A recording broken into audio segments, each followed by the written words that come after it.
Formula ఈ car race కేసులో మాజీ మంత్రి కేటీఆర్ కు గవర్నర్ జిష్దేవ్ వర్మ జలకిచ్చారు. ఆయనపై కేసు నమోదుకు గవర్నర్ అనుమతి ఇచ్చారు. దీంతో ఆ దిశగా రంగం సిద్ధమవుతోంది. గవర్నర్ అనుమతిని ఏసీబీకి పంపాలని రాష్ట్ర మంత్రివర్గం నిర్ణయించింది. 1-2 రోజుల్లో ఏసీబీ కేసు నమోదు, విచారణ వంటి పరిణామాలు మరింత వేగం అందుకునే అవకాశాలు కనిపిస్తున్నాయి. ఈ అంశంపై నిన్న అసెంబ్లీ కమిటీ హాలులో సీఎం రేవంత్ రెడ్డి అధ్యక్షతన సమావేశమైన రాష్ట్ర మంత్రిమండలి 4 గంటల పైగా సుదీర్ఘంగా చర్చించారు.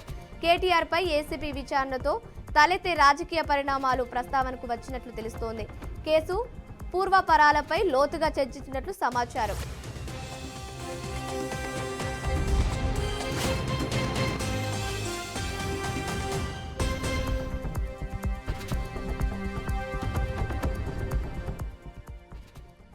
కేటీఆర్ పై విచారణకు సంబంధించి ప్రభుత్వ ప్రధాన కార్యదర్శి నుంచి అధికారికంగా ఏసీబీకి ఆదేశాలు వెళ్తాయని కేబినెట్ భేటీ అనంతరం మంత్రి పొంగులేటి శ్రీనివాసరెడ్డి తెలిపారు.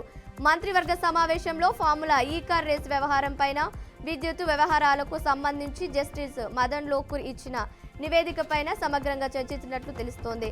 ఫార్ములా రేసు పూర్వపరాలు, అనుమతి లేకుండానే హెచ్ఎండిఏ ఒప్పందం తీసుకోవడం, ఆర్బీఐ అనుమతి లేకుండా 46 కోట్ల మేర విదేశీ కరెన్సీ చెల్లించడం వంటి వ్యవహారాలపై పురపాలక శాఖ ముఖ్య కార్యదర్శి ఫిర్యాదు మేరకు ఏసీబీ ఇప్పటికే కేసు నమోదు చేసింది. ఇందులో కేటీఆర్తో పాటు పురపాలక శాఖ అప్పటి ప్రత్యేక ప్రధాన కార్యదర్శి అరవింద్ కుమార్ను చీఫ్ ఇంజనీరింగ్ బాధ్యతలుగా పేర్కొన్నారు. అధికారులపై విచారణకు ప్రభుత్వం ఇంతకు ముందు ఇచ్చింది అనుమతి.